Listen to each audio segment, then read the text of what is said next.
O ministro Alexandre de Moraes recebeu ontem à noite o deputado Paulinho da Força, relator desse projeto na Câmara dos Deputados, em meio a um mal-estar com o Congresso, depois que ele, Alexandre de Moraes, decidiu suspender a aplicação dessa nova lei.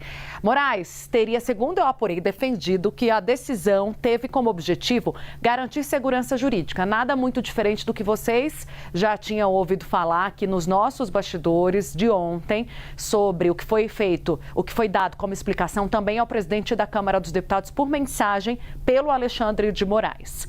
Antes da aplicação definitiva da lei, esse é o grande argumento de que poderia, por exemplo, o Alexandre de Moraes soltar as pessoas e depois haver uma revisão pelo plenário. Argumento que o ministro, como eu disse, já havia levado por mensagem de texto a Hugo Mota depois da reação negativa, de irritação da cúpula do parlamento, não só de Mota, mas também do Davi Alcolumbre. Na conversa com Paulinho da Força, só os dois, a gente tem foto. Até tá lá no meu blog a foto dos dois depois dessa conversa. Eles se consideram até amigos, né, mais do que a relação institucional. Moraes também teria indicado que a expectativa no Supremo é de que o julgamento sobre a constitucionalidade da dosimetria vai acontecer ainda neste mês, na última semana, depois do cumprimento dos prazos já dados para as manifestações do Congresso, Palácio do Planalto, AGU e PGR. Nos bastidores, ministros da Corte têm sustentado que a suspensão foi adotada por cautela para evitar futuras revisões de decisões judiciais se o plenário eventualmente alterasse trechos da legislação aprovada pelo Congresso. A decisão de Moraes, como a gente já trouxe, deixou Hugo Mota, Davi Alcolumbre irritados, assim como lideranças do Legislativo envolvidas diretamente nessa articulação, alegando que o texto foi construído depois de um longo diálogo prévio com integrantes do Supremo Tribunal Federal para evitar justamente esse tipo de questionamento.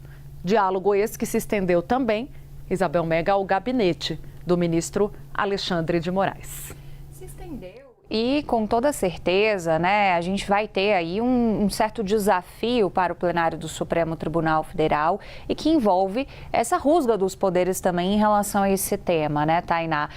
Tem uma perspectiva de que, apesar dessa decisão do ministro Alexandre de Moraes, o Supremo não atue para invalidar a lei da dosimetria. Pelo menos é essa a expectativa dentro do Congresso Nacional, com alguns interlocutores que também conversam diretamente com outros ministros, para além do ministro Alexandre de Moraes. Ficou uma visão olha aí o encontro dos dois. Eles são bem próximos, parças, né? São parças mesmo, né? E aí, qual que é a visão? A visão de que teve um movimento de Alexandre de Moraes para garantir a segurança jurídica. Isso vem não só de Moraes, mas na percepção de outros ministros da Suprema Corte. Na seara jurídica, né? Na seara jurídica, porque qual que é o argumento, né, por trás disso? Como é que ele dá uma decisão e aí depois essa decisão é revista pelo plenário do Supremo Tribunal Federal? Ele, na verdade, criou uma espécie de terceiro caminho, uma via intermediária, e é daí que mora esse argumento sobre a segurança jurídica. Então, ninguém está pensando muito no mundo do judiciário e da política, Tainá e Uribe, que essa lei não vai ter validade. Tanto é que aquelas outras propostas que foram surgindo como reação nessa semana no Congresso Nacional, elas não devem andar, porque, primeiro, não dá tempo. E o principal, elas não são tratadas como prioridade pela cúpula do Congresso Nacional. É pauta vencida você ficar nesse discurso o tempo todo em relação à anistia. Mas para a bancada bolsonarista, isso é importante, porque ajuda a dar uma resposta. A gente viu quanto que esse assunto mobilizou no final de semana. Foi uma decisão em pleno sábado. As redes sociais estavam em polvorosa, porque retomam um pouco aquela figura do ministro Alexandre de Moraes, o algoz do bolsonarismo, a perseguição, aquela coisa uniforme que foi dada na avaliação dos bolsonaristas sobre as condenações de quem participou dos atos do 8 de janeiro. E o deputado Paulinho da Força, ele tem uma expectativa muito otimista de que ele vai conseguir liberar todo mundo que participou dos atos e que teve condenações até 17 anos.